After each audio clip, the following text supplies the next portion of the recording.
Hello everyone. So today we are going to start our batch. आप लोगों ने हमारी प्रीवियस क्लासेस तो देख ली होगी। प्रीवियस क्लास जो इंट्रोडक्शन क्लास थी एमसीए सब्जेक्ट को लेकर, और जो भी हमारा रिजल्ट रहा है 25th को उससे रिलेटेड, कि 25th को जो होना था वो हो गया। कुछ स्टूडेंट पास हुए और कुछ स्टूडेंट्स जो हैं वो क्लियर नहीं कर पाए, जो कि एक सर्टेन इवेंट है, जो हम लोगों को पता ही था कि रिजल्ट जो है ऐसा ही आने वाला है। कुछ भी एक्सपेक्टेड नहीं था कि कितना पासिंग परसेंटेज रहेगा कितना नहीं रहेगा। बट अब हम उस चीजों को मूव ऑन करना चाहते हैं और मूव ऑन करेंगे भी। तो जो चीज हो चुकी है उसको हम लोग साइड रखते हैं और आगे अपने जून 24 अटेम्प्ट के लिए फोकस करते हैं। और सर दोबारा से लग जाती है अपनी प्रिपरेशन के लिए, क्योंकि आपने एक मूवी देखी होगी या वेब सीरीज देखा होगा, 12th फेल करके। तो उसमें एक बढ़िया सी चीज बताई गई है, जो कि एक लाइन है कि रीस्टार्ट अगेन। तो हमें भी रीस्टार्ट करते रहना है। हमें ये नहीं देखना है कि क्या हो गया, अब क्या करें नहीं करें, नहीं। हमें फिर से रीस्टार्ट करना है, क्योंकि हमारे पास तो अटेम्प्ट है ना सर। हमने अब फेलियर्स तो हो गया सर, जो होना था वो हो गया। अब उस लर्निंग से हमें, जो भी फेलियर्स हुआ है उससे हमें लर्निंग्स लेनी है और आगे बढ़ना है।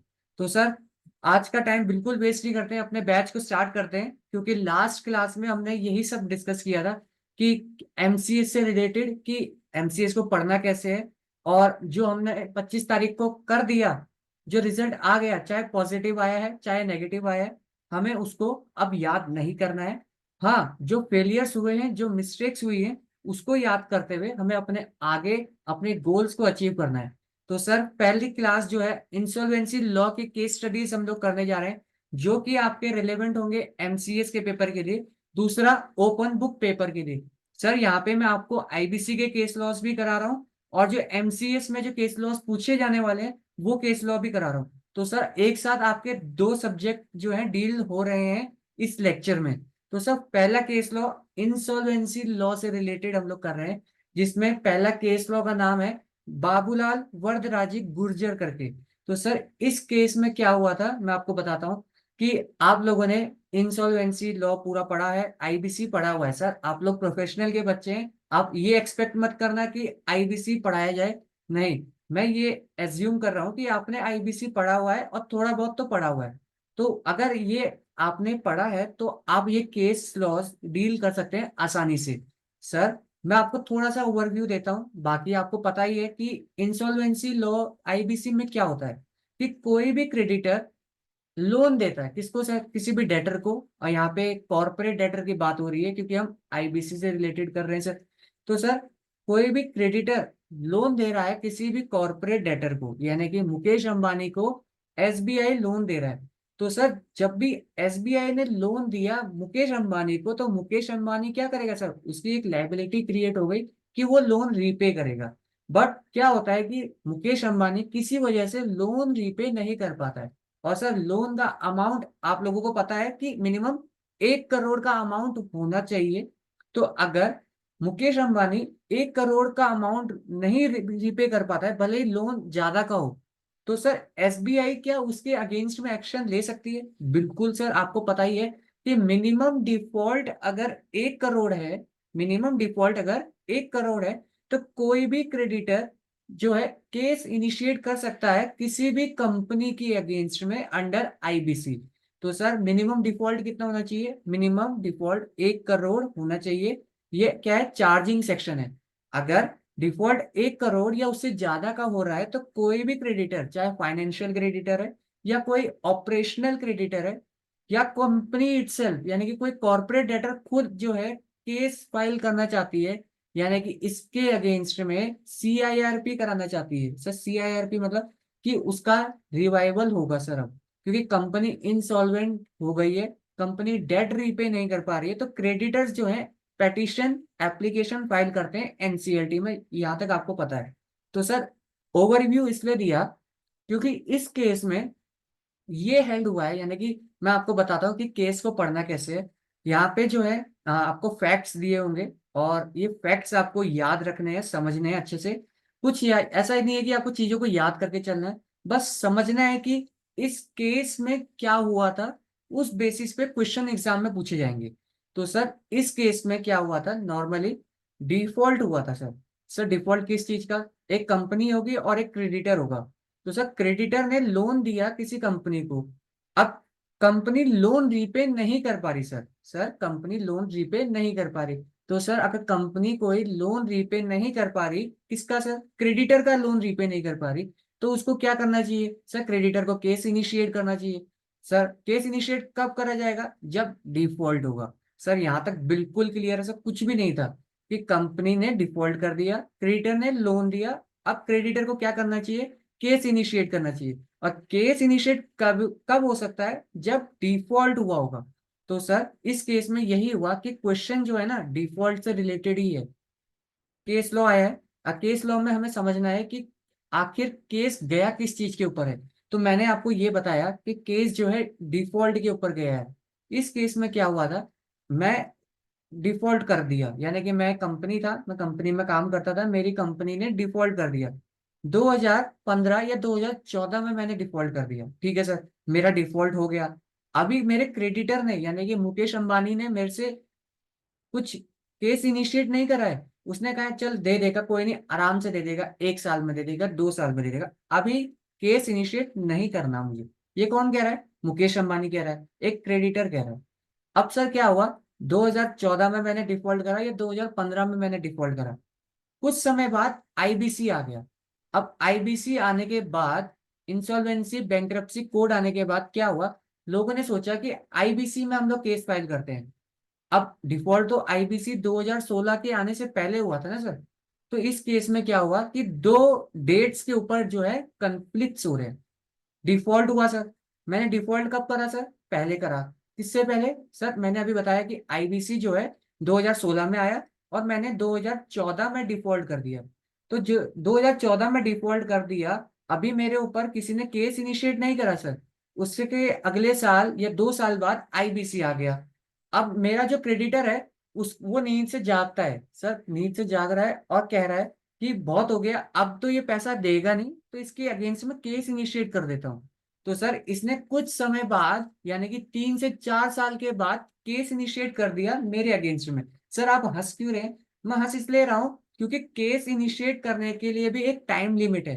कोई भी क्रेडिटर या कोई भी पर्सन के पास राइट है कि वो केस इनिशिएट कर सकता है किसी भी पर्सन के अगेंस्ट में, बट एक लिमिटेशन पीरियड जो आपने सीएस एग्जीक्यूटिव में पढ़ा है वो अप्लाई कर जाता है। यानी कि अगर आज मेरा डिफॉल्ट हुआ है, तो मेरे अगेंस्ट में 3 साल के अंदर किसी भी क्रेडिटर को केस फाइल करना पड़ेगा। बट अगर वो 3 साल के अंदर केस इनिशिएट नहीं करता, तो सर वो पर्सन वो राइट को खो देता है। कौन सा right sir, right to file suit का। यानी कि कोई भी क्रेडिटर अगर 3 साल के बाद केस इनिशिएट कर रहा है, तो वो राइट को खो देगा कि वो मुझसे कोई भी पैसा रिकवर कर सके लीगली। इलीगली तो वो बंदूक चला दे मेरे ऊपर, कुछ भी कर दे, वो मुझे नहीं पता, बट लीगली कोर्ट के थ्रू वो मेरे साथ केस इनिशिएट नहीं कर सकता। कब कर सकता है, अगर वो लिमिटेशन पीरियड के अंडर वो केस फाइल कर देता है मेरे अगेंस्ट में। सर अब इस केस में क्या हुआ, अब आप खुद ही बताइए, क्योंकि देखिए यहाँ पे सारी चीजें बता दूंगा तो आपको समझ नहीं आएगा। आपको मैंने सब समझा दिया कि यहाँ पे सबसे पहले डिफॉल्ट हुआ, डिफॉल्ट होने के बाद आईबीसी आया, क्रेडिटर को लगा कि मैं केस इनिशिएट बाद में करूंगा। अब आईबीसी आने के बाद क्या हुआ कि जैसे ही आईबीसी आया, वहां से तो 3 साल हो रहे थे कि मैं केस इनिशिएट कर देता हूं, बट डिफॉल्ट तो आईबीसी के आने से पहले हुआ। तो जिस डेट से डिफॉल्ट हुआ है वहां से 3 साल एक्सपायर हो गए, आप केस इनिशिएट नहीं कर सकते, बट आईबीसी से केस इनिशिएट कर सकते हैं। अब यही केस जो है, अब देखो क्या हुआ, कंफ्लिक्ट हो गए ना डेट्स को लेकर, कि सर डिफॉल्ट एक पहले हुआ था, आईबीसी बाद में आया, अब 3 साल जो है आईबीसी से ले या डिफॉल्ट से ले। अब यही कंफ्लिक्ट्स के ऊपर केसेस चले जाते हैं सुप्रीम कोर्ट में, एनसीएलटी के पास। अब ये जो केस बन जाते हैं, इसको केस लॉ हम लोग पढ़ते हैं, और इसी बेसिस पे केस स्टडीज फॉर्म होती है। हमेशा जो भी लॉ दिया होता है या जो भी प्रोविजन दिया होता है, उस बेसिस पे हम लॉ लॉ को पढ़ नहीं सकते। हमें जो केसेस हैं उनका रेफरेंस भी लेना पड़ता है। इसी को बोलते हैं, क्यों हमें एमसीएस का सब्जेक्ट पढ़ाया जाता है, ताकि हम लोग इंपॉर्टेंस समझें केस लॉस की। अब आप बताइए कि आईबीसी से हमें 3 साल लेना चाहिए या डिफॉल्ट से 3 साल लेना चाहिए।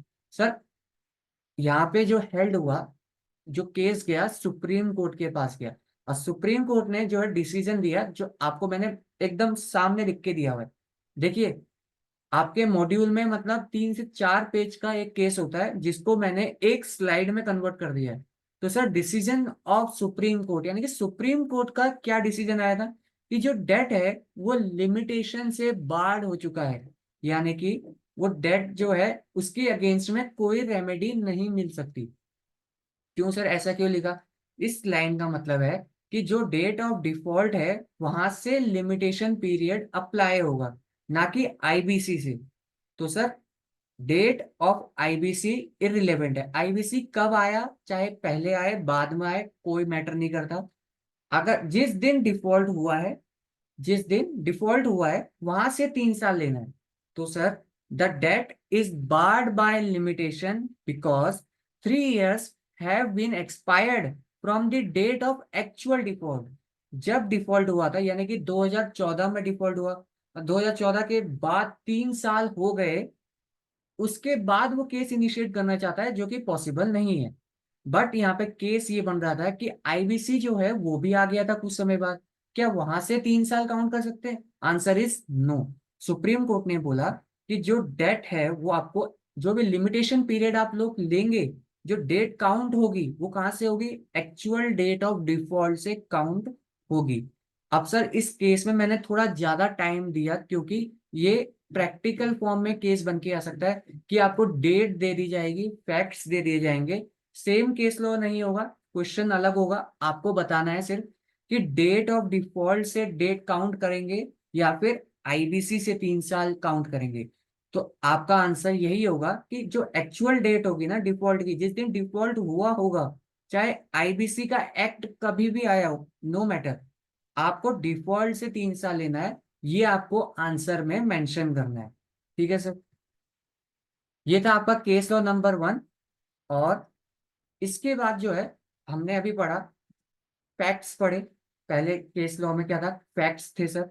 फैक्ट्स जो है आपको एग्जाम में लिखने होते हैं, जो आपको मेंशन करे हुए हैं, इसमें से कुछ पार्ट आपको लिखना होगा। उसके बाद आपको डिसीजन भी आपको लिखना है कि डिसीजन क्या आया था सुप्रीम कोर्ट में। उसके बाद आपको एक लीगल इशू भी लिखना है सर। लीगल इशू का मतलब कि इस केस में हुआ क्या था, लीगल इशू क्या यानी कि इशू क्या था सर यहाँ पे। तो आपको ये ध्यान रखना है कि सबसे पहला हमने जो केस लॉ पढ़ा, बाबूलाल वरदराजी गुर्जर वाला, यहाँ पे सिंपल यही लीगल इशू था कि एक्चुअल डेट ऑफ डिफॉल्ट को हमें जो है कंसीडर करना है, या फिर आईबीसी कमेंसमेंट डेट को हमें कंसीडर करना है। कहाँ से डेट काउंट होगी, ये आपका लीगल इशू बन के आता है। ठीक है सर। उसके बाद आपने यहाँ पे रीजनिंग गिवन है सर, आपके मॉड्यूल का ही ये पार्ट है। रीजनिंग जो है सुप्रीम कोर्ट ने दिया है। अब रीजनिंग का मतलब होता है कि सुप्रीम कोर्ट ने बताया है कि क्यों आपको जो है वो डेट लेनी है, या आई सुप्रीम कोर्ट ने क्या कहा इस केस लॉ में। तो ये सारी चीजें मेंशन ही, तो ये चीजें आपको बस पढ़नी है। और एग्जाम टाइम में कुछ क्रक्स पॉइंट है जो आपको, जैसे लास्ट पॉइंट में लिखा हुआ है, the impugned order deserve to be set aside, यानी कि इम्प्यून्ड ऑर्डर का मतलब होता है एक ऐसा ऑर्डर जो ऑलरेडी पास था। ऐसा हुआ होगा कि पहले केस किसके पास गया होगा सर? एनसीएलटी के पास गया होगा। किस चीज का केस चल रहा है सर? सर, आईबीसी से रिलेटेड केस चल रहा है ना। तो एप्लीकेशन दी होगी मैंने, तो एप्लीकेशन एनसीएलटी के पास चलेगी, एनसीएलटी ने एक्सेप्ट कर दी मान लीजिए, उसके बाद एनसीएलटी ने रिजेक्ट कर दी सर। तो सर, एक ऑर्डर जो ऑलरेडी पास था उसको बोलते हैं इम्प्यून डिसीजन, यानी कि एनसीएलटी या एनसीएलटी ने एक ऑर्डर पास किया था, तो उसको बोलते हैं हम इम्प्यून्ड ऑर्डर, यानी कि जो ऑर्डर पहले से पास था उसको सेट असाइड कर दिया। सेट असाइड का मतलब ये एक ऑर्डर था जिसको सेट असाइड कर दिया किसने? सुप्रीम कोर्ट ने, यानी कि हटा दिया, यानी कि उसको रिजेक्ट कर दिया। और क्यों रिजेक्ट कर रहा था? क्योंकि वही सर आपने अभी बताया कि एप्लीकेशन जो है हमें डिफॉल्ट से लेनी है, ना कि आईबीसी से। तो ये आपको लास्ट में जो है केस लॉ के लिखना है, जिसकी आंसर राइटिंग प्रैक्टिस हम फर्दर करेंगे। जो भी आईबीसी से जैसे भी केस लॉस खत्म हो जाएंगे, तो उसके आंसर राइटिंग हम लोग करेंगे, क्वेश्चन सॉल्व करेंगे। तो ये था केस लॉ नंबर 1, जिसमें हमें फैक्ट्स पढ़ने थे, फैक्ट्स हमने पढ़ लिए। डिसीजन क्या आया था वो हमने पढ़ लिया। उसके बाद लीगल इशू क्या बन रहा था वो भी सर हमने समझ लिया। सर, क्या बन रहा था एक बार आप बता दोगे? वही तो इशू बन रहा था कि हमें डिफॉल्ट से लेना है या फिर आईबीसी से लेना है, बस इतना याद रखना है केस लॉ में। अब इतने बड़े केस लॉ को 5 मिनट में समझाना यही था फास्ट ट्रैक बैच लाने का एक प्रॉपर उद्देश्य। अब ये आपका हो गया। अब आपको पूरा कुछ नहीं पढ़ना है, बस एक बार रीड करना है इस केस लॉ को, आपका काम हो जाएगा एग्जाम टाइम तक। बाकी आप लोग फोकस करिए अपने अदर सब्जेक्ट पे। इस सब्जेक्ट के लिए बस आपको क्लास को बस सुनना है और बस समझना है, और नोट्स वगैरह आपको मिल ही जाएंगे सर, बिल्कुल। तो ये था केस लॉ नंबर 1, जहाँ पे हमें फैक्ट्स पढ़ लिए, डिसीजन पढ़ लिया, और जो सुप्रीम कोर्ट ने रीजन दिया था वो भी पढ़ लिया। अब समरी, ये जो है अब एग्जाम टाइम में आपको काम आएगी, कि एग्जाम टाइम में अगर आपको सारे 9 के 9 पेपर देने हैं या 6 पेपर देने हैं, तब आपको जो है सारी चीजें नहीं पढ़नी है। तब आपको क्या पढ़ना है? तब आपको सिर्फ ये समरी पढ़नी है। समरी में क्या गिवन था कि डिफॉल्ट हुआ है सर। देखिए मैंने लिखा हुआ है, सब कुछ सिंपल कर दिया है कि सर सबसे पहले था डिफॉल्ट फर्स्ट अकर्ड, यानी कि सर सबसे पहले क्या हुआ था, एक केस हमने पढ़ा था जिस केस में ये था कि सबसे पहले डिफॉल्ट हो गया सर। अच्छा, उसके बाद आईबीसी आ गया सर। सर हाँ आपने बताया था, उसके बाद आईबीसी आ गया। अब क्वेश्चन ये था कि लिमिटेशन पीरियड, या फिर बोले जो राइट था मेरे पास कि मैं केस फाइल कर पाऊं इस बंदे के अगेंस्ट में, वो कब से शुरू होगा? वो डेट ऑफ डिफॉल्ट से शुरू होगा या फिर वो आईबीसी से शुरू होगा, ये भी मेंशन कर दिया। उसके बाद मैंने एक आपको जो है एक टाइम ग्राफ बना के दे दिया, जहां पे लिखा हुआ है कि एक्चुअल डिफॉल्ट पहले हुआ है, उसके बाद आईबीसी आया, और आईबीसी से 3 साल एक्सपायर नहीं हुए, केस इनिशिएट हो सकता है। उसके बाद 3 साल एक्चुअल डिफॉल्ट से एक्सपायर हो गए, क्या केस इनिशिएट हो सकता है? तो यहाँ से आपको एग्जाम टाइम में बस ये समरी पढ़नी है, और आपको जो है पूरा केस समझ में आ जाएगा कि हुआ क्या था। यानी कि दूसरी या तीसरी बार आपको मेरा क्लास देखने का भी जरूरत ना पड़े, ऐसा मैंने ये समरी आपका प्रिपेयर कर दिया है। तो यहाँ पे आपका आईबीसी का केस नंबर 1 कंप्लीट होता है। नेक्स्ट जो केस लॉ हम लोग पढ़ने वाले हैं, ये है आईबीसी का second case law, Sagufa Ahmad जो अपीलेंट थे versus upper Assam plywood product private limited. ये केस भी जो है सुप्रीम कोर्ट का केस था। तो सर इस केस में सिंपल यही हुआ था कि आप लोगों को पता है कि हम लोग एप्लीकेशन फाइल करते हैं, हम लोग, यानी कि मान लीजिए हम लोग कौन है, हम आईबीसी वाले केस लॉ पढ़ रहे हैं, तो हम लोग जनरली फाइनेंशियल क्रेडिटर्स हैं। तो अगर हम लोग फाइनेंशियल क्रेडिटर है या कोई भी क्रेडिटर है, हमें कंपनी के अगेंस्ट में कुछ भी करना है, तो हमें क्या करना पड़ेगा? हमें एक एप्लीकेशन अगर देनी है तो वो एनसीएलटी को देनी पड़ेगी, कि इस कंपनी के अगेंस्ट में सीआईआरपी स्टार्ट करो। क्यों सर? क्योंकि सर इसने 1 करोड़ या उससे ज्यादा का डेट रिपे नहीं करा है, और ना ही ये कर रहा है। तो सर एप्लीकेशन जाती है एनसीएलटी के पास। दूसरा, अगर एनसीएलटी कोई ऑर्डर अग्री कर दे, यानी कि कोई ऐसा ऑर्डर दे दे जिससे हम लोग खुश नहीं है, तो हम लोग जाते हैं अपील करने, या तो एनसीएलटी के पास, नेशनल कंपनी लॉ ट्रिब्यूनल, नहीं sir, national company law appellate tribunal के पास जाते हैं। एप्लीकेशन तो एनसीएलटी के पास जाती है ना। या फिर हम लोग जाते हैं सुप्रीम कोर्ट के पास। तो सर इस केस में क्या हुआ था कि मैंने एक एप्लीकेशन दी, मैं एक फाइनेंशियल क्रेडिटर था, कि इस कंपनी के अगेंस्ट में आप लोग कुछ एप्लीकेशन इनिशिएट कीजिए सर। सर इस जो भी मैं एप्लीकेशन दे रहा हूँ, इतने सारे फाइनेंशियल क्रेडिटर आए हैं सर, तो इसको एक्सेप्ट करवा दीजिए। तो सर एनसीएलटी उसको रिजेक्ट कर देता है। अब मेरे पास जो है टाइम लिमिट रहता है कुछ आईबीसी में, कि मैं इतने दिन में अपील कर पाऊँ। या तो मुझे एनसीएलटी के पास जाना पड़ेगा, या सर मुझे जो है सुप्रीम कोर्ट के पास जाना पड़ेगा कि मैं अपील कर पाऊँ। तो सर इसमें क्या दिक्कत थी? ऐसी दिक्कत ये थी कि जैसे ही इसको अपील करनी थी तो लॉकडाउन आ गया। इस केस में यही हुआ था कि लॉकडाउन आ गया। अब लॉकडाउन आने की वजह से ये पर्सन अपील फाइल नहीं कर पाया। तो सर इस केस नंबर 2 में ये एक लीगल इश्यू बन रहा है कि अगर लॉकडाउन आ गया तो क्या जो अपील करने का राइट था, जो कि खो दिया उसने, कैसे खो दिया? क्योंकि सर टाइम लिमिट था ना सर, 30 दिन या 60 दिन के अंदर हमें अपील करनी पड़ती है। अब वो अपील मैं नहीं कर पाया, क्यों? क्योंकि लॉकडाउन लग गया सर। अब सर ये लॉकडाउन लगने की वजह से मुझे तो नुकसान हो गया ना सर, कि मैं उस कंपनी के अगेंस्ट में अब दोबारा से एप्लीकेशन फाइल नहीं कर सकता। तो सर इस केस में ये हेल्ड हुआ, अगर आपका right to file appeal expire हो गया है, किसकी वजह से? Due to lockdown.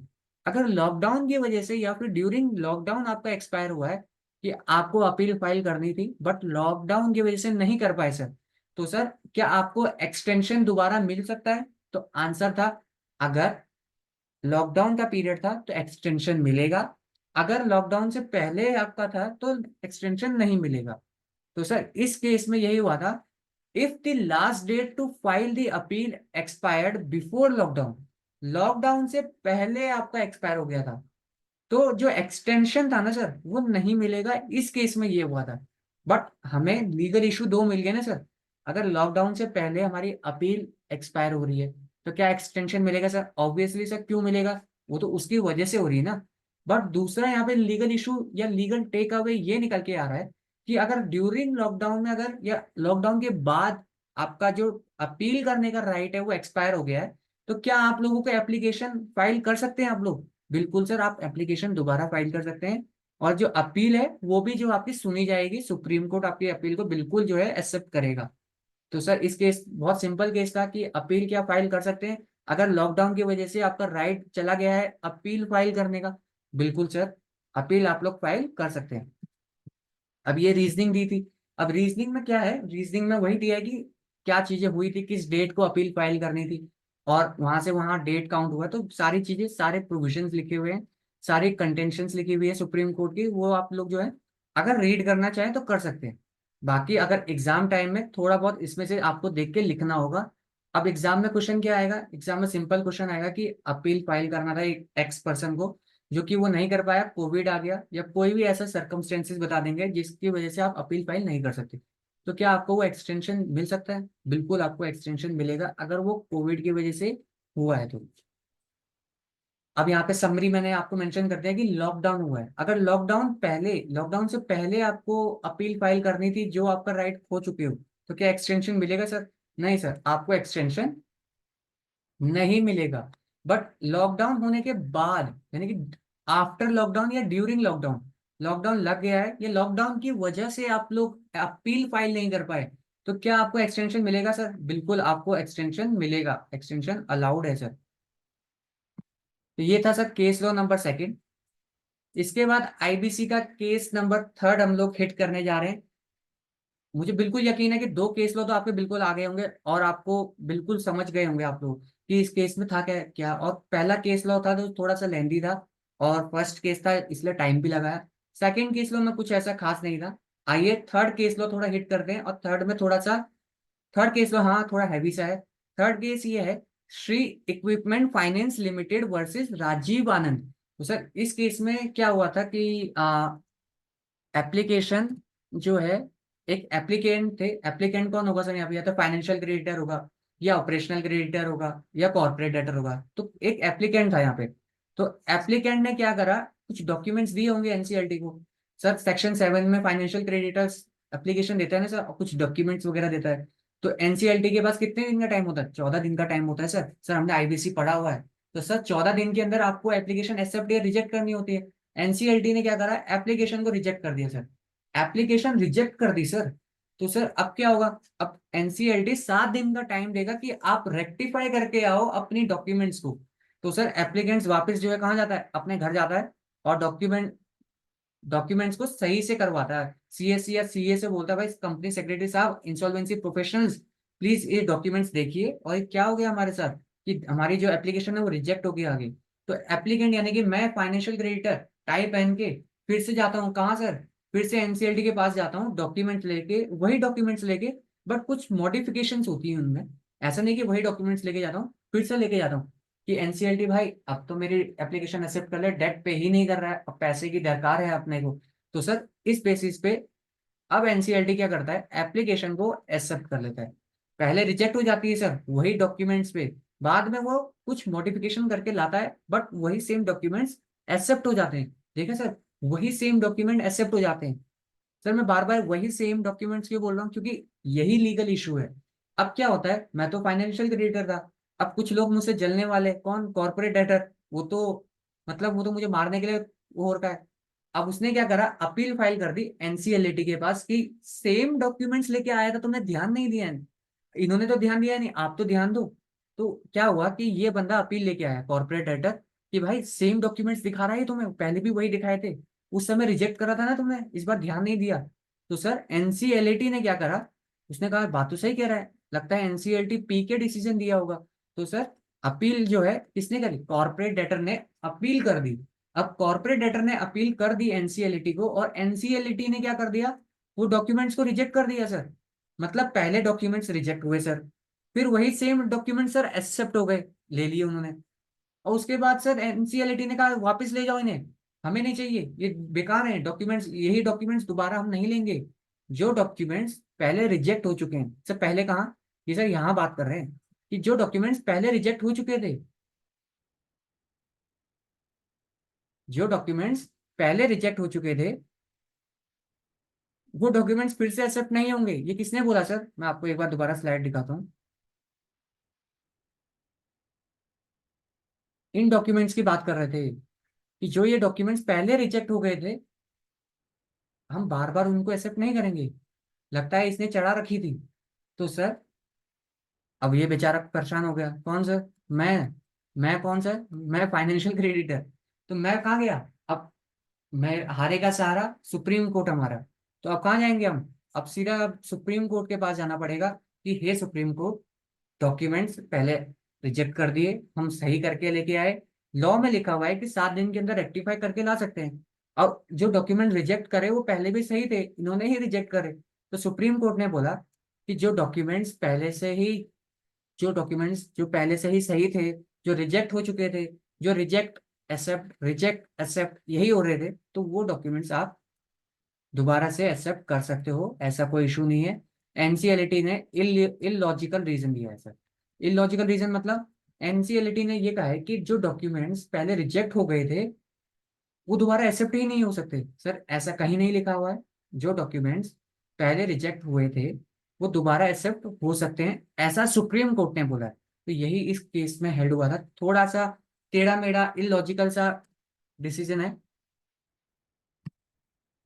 तो सुप्रीम कोर्ट ने ये हेल्ड करा, लीगल इशू यही था कि व्हेन अ डॉक्यूमेंट, देखिए sir, when a document can be accepted under section 7 which were rejected earlier in prior proceeding of NCLT. क्या वो डॉक्यूमेंट्स एक्सेप्ट हो सकते हैं जो सेक्शन 7 में आपने दिए थे एनसीएलटी को प्रायर प्रोसीडिंग में? बिल्कुल सर, अभी तो पढ़ा मैं, सुप्रीम कोर्ट ने यही तो कहा है कि कोई भी डॉक्यूमेंट आपने दिए हैं या कोई भी डॉक्यूमेंट, कोई भी एप्लीकेशन आपने दी है जो रिजेक्ट हो चुकी थी प्रायर प्रोसीडिंग में, यानी कि पहले, क्या वो दोबारा एक्सेप्ट हो सकते हैं? बिल्कुल सर। तो सुप्रीम कोर्ट ने कहा कि document can be accepted based on the document which were rejected earlier in prior proceeding because documents clearly states loan was outstanding. मतलब पहले भी डॉक्यूमेंट्स में यही लिखा था कि लोन आउटस्टैंडिंग है, नए डॉक्यूमेंट्स में भी वही लिखा है कि लोन आउटस्टैंडिंग है। तो इस डॉक्यूमेंट सेम ही है, तो सेम डॉक्यूमेंट्स को एक्सेप्ट किया जा सकता है, ये कहा था सुप्रीम कोर्ट ने, जो इस केस में हेल्ड हुआ। आइए सर, आईबीसी का fourth case law, Kiran Gupta versus state bank of India. तो सर इस केस में क्या हुआ था, मैं सीधा आपको समरी में लेके जाता हूँ। इस केस में ये हुआ था कि मैं सौरभ लिमिटेड करके एक कंपनी थी मेरी। मैं क्या हुआ, मैंने किसी से लोन लिया, किससे लूंगा सर? बैंक से ही, मुकेश अंबानी से या एसबीआई से, इन सब लोगों से लोन ले लिया, फाइनेंशियल इंस्टीट्यूशन से, सबसे लोन ले रखा था। अब मैंने जब लोन लिया तो लोन लेके पैसा आया सर मेरे पास, और मैं अब पैसा वो दे नहीं पा रहा बैंक को। तो बैंक क्या करेगा, मेरे अगेंस्ट में सीआईआरपी स्टार्ट कर देगा, जो कि सर दिख रहा है आपको समरी में। अब मैंने लोन लिया हुआ है 100 करोड़ का। सर 100 करोड़ का लोन कैसे ले लिया, पहले ये बताइए आप। सर नीचे देखिए ना, मुझे लोन की गारंटी किसने दी हुई है? सर मुकेश अंबानी ने मुझे लोन की गारंटी प्रोवाइड कराई। यानी कि मुकेश अंबानी जो है आए, मेरे मित्र हैं मुकेश अंबानी, और उन्होंने बोला कि ये हमारे मित्र हैं, इनको 100 करोड़ का लोन दीजिए। तो कौन लोन नहीं देगा सर? हर कोई लोन प्रोवाइड करेगा। तो सर बैंक ने लोन प्रोवाइड किया ऑन द बेसिस कि मुकेश अंबानी ने गारंटी दी है। इस केस में क्या हुआ है सर, ये बताइए। लोन वोन तो चलता रहेगा, लोन तो हम पढ़ते ही रहते हैं।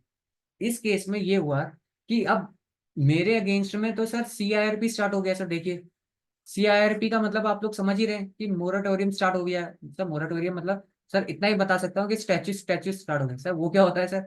यानी कि कोई भी कंपनी या कोई भी पर्सन या कोई भी कोर्ट मेरे अगेंस्ट में कोई एक्शन नहीं ले सकती। अभी जो है एनसीएलटी जो है अपना काम करेगी, एनसीएलटी प्रोसीडिंग करेगी, एनसीएलटी कंपनी को रिवाइव करेगी, एनसीएलटी कंपनी को वाइंड अप करेगी। तो सर जब तक जो है सीआईआरबी खत्म नहीं हो जाता, तब तक जो है मॉरिटोरियम पीरियड लग जाता है, यानी कि कंपनी के अगेंस्ट में कोई एक्शन नहीं लिया जा सकता। अब बैंक कोई एक्शन तो नहीं ले सकता कंपनी के अगेंस्ट में, क्यों सर? क्योंकि मेरी सौरभ लिमिटेड क्या है सर, वो सीआईआरपी में चली गई है। अगर वो सीआरपी में चली गई है, तो क्या मुझे जिस गारंटर ने लोन दिया, देने की वादा करा था, क्या उसके अगेंस्ट में बैंक कुछ एक्शन ले सकता है? सर बिल्कुल। अगर मुकेश अंबानी गारंटर था, जिसने 100 करोड़ की गारंटी दी है कि अगर ये बंदा पे नहीं कर पाया तो मैं पे करूंगा, तो क्या बैंक यहां से रिकवर कर सकता है? बिल्कुल sir. Can bank take action against guarantor under SARFAESI act? या सारफेशी के एक्ट के थ्रू क्या गारंटर से पैसा लिया जा सकता है? तो इस केस में यही हेल्ड हुआ कि जो सीआरपी है या जो मोरेटोरियम पीरियड लगा है, वो तो कंपनी के अगेंस्ट में लगा है ना, गारंटर के अगेंस्ट में तो नहीं लगा। तो बैंक जो है, या कोई भी बैंक, कोई भी फाइनेंशियल इंस्टीट्यूशन, वो जो है एक्शन ले सकता है मुकेश अंबानी के अगेंस्ट में अंडर सारफेशी, यानी कि रिकवरी ऑफ डेट वो कर सकता है। सिंपल इस केस नंबर 4 में यही लिखा था। नेक्स्ट सर, अब यहाँ पे रीजनिंग दी गई है जो आपको खुद पढ़ना है। फिफ्थ और लास्ट केस लो हम लोग हिट करने जा रहे हैं सर। इस केस में यही था, सिंपल केस था। फिर से आपको समरी में लेके चलता हूँ कि वाइंडिंग अप के केसेस थे, यानी कि जो वाइंडिंग अप के केसेस थे पहले कौन डील करता था? हाई कोर्ट डील करता था सर। एनसीएलटी के आने से पहले हाई कोर्ट एक पर्सन, एक पर्सनैलिटी है सर, बहुत बढ़िया। हाई कोर्ट जो है उसके पास जो रिस्ट्रिक्शन थी कि वो सारे इंसॉल्वेंसी या फिर बोले वाइंडिंग अप से रिलेटेड सारे केसेस को डील करता था। अब क्या हुआ सर, ये करते करते थक गया। फिर आया सर आईबीसी। आईबीसी 2016 आया, आप लोगों को पता है। जैसे ही आईबीसी 2016 आया तो वाइंडिंग अप के प्रोविजन ट्रांसफर हो गए कहाँ सर? आईबीसी के पास। और एनसीएलटी जो है उन मैटर्स को देखने लगा, उन मैटर्स को रिजॉल्व करने लगा सर। कौन से मैटर्स को? जितने भी वाइंडिंग अप के प्रोविजंस थे उनको तो वो रिजॉल्व करने लगा सर। तो सर अब इस केस में क्या हुआ ये बताइए ना। अब आप लोगों को पता है कि हाई कोर्ट के पास पहले अथॉरिटी थी। अब एक कोई क्रेडिटर है मासूम सा मेरे जैसा जो सीएस बन गया है। अब वो सीएस बन गया है, उसको पता है कि एनसीएलटी के पास, ये एनसीएलटी फटाफट केस इनिशिएट करेगी, एनसीएलटी फटाफट केस को रिजॉल्व करेगी सर। क्यों?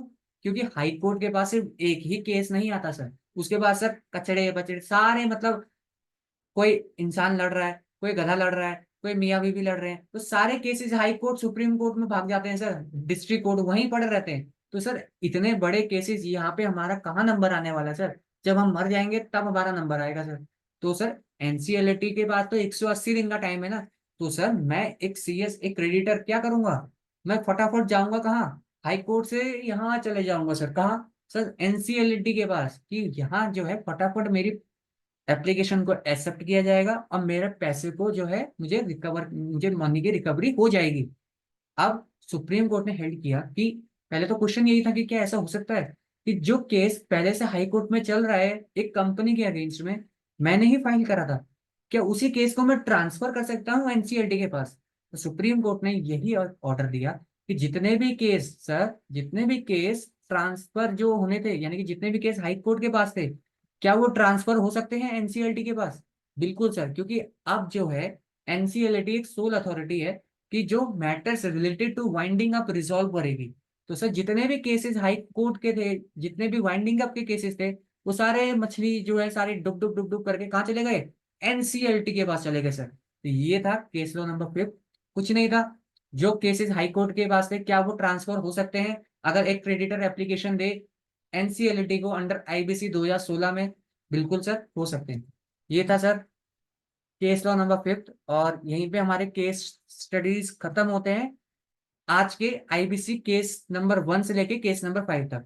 हम एक्सपेक्ट कर रहे हैं कि हर क्लास में हम लोग 5 केस लॉ मिनिमम हिट करेंगे। और यही थे सर आज के case laws related to insolvency. और अगर आप लोगों को समझ में नहीं आया तो वीडियो को दोबारा देखिए। आई होप आप लोगों को चीजें समझ में आ गई हैं। एंड आप लोग चैनल को सब्सक्राइब करिए, क्योंकि देखिए सर वीडियोस कभी भी अनलिस्ट हो सकती है और कभी भी जो है आप लोगों को प्रोवाइड होगी। तो टाइम को सेव करिए। इररिस्पेक्टिव, मैं नहीं चाहता कि चीजों को आप लाइक करिए, देखो आपका टाइम जा रहा है, आपका टाइम डिवोट हो रहा है, वही इफेक्टिव है। उसके बाद मैं आपको बता दूं सर कि इस बैच के साथ आपका आईबीसी का भी ओपन बुक का फास्ट ट्रैक बैच स्टार्ट होने वाला है, ड्राफ्टिंग का आपका बैच स्टार्ट होने वाला है, और टेस्ट सीरीज जो सीएस प्रोफेशनल मॉड्यूल 3 की कोई नहीं कराता है पूरे इंडिया के अंदर, कोई ऐसी टेस्ट सीरीज फैकल्टीज नहीं है जो मॉड्यूल 3 की टेस्ट सीरीज कराती है। हम लोग वो भी प्रोवाइड कराते हैं। अगर आप लोगों को टेस्ट सीरीज ज्वाइन करना है, फंडिंग हो गया, एमसीएस हो गया, ओपन बुक से रिलेटेड, तो वो भी आप लोग ज्वाइन कर सकते हैं। तो तब तक के लिए वीडियो को यहीं तक रखते हैं और नेक्स्ट क्लास आपको जो है अपडेट कर दी जाएगी। और till then take care, bye bye and move on करिए चीजें से। रिजल्ट आ चुका है, अब नए रिजल्ट की तैयारी करिए। Goodbye, take care, God bless you.